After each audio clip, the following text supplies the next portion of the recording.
שלום לכולם, קחו לכם מזרון, מקום נעים ושקט, ובואו נעשה חימום לתרגול.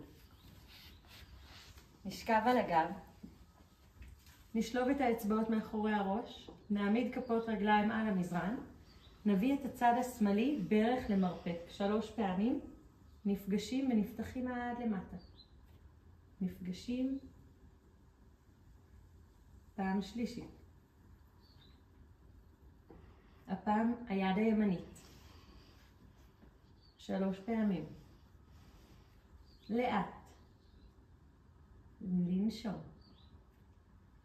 נשאר פה למעלה, נתנדנד מצד לצד. כמו נדנדה, נמצא יציבות בתוכנו. נשחרר את הידיים לצידי הגוף, את הרגליים אל המזרן. נתבונן בתחושה. נעמיד כפות רגליים, ופעם נוספת נשנה שליבה בידיים, ידיים מאחורי הראש, ונרים את הצד הימני.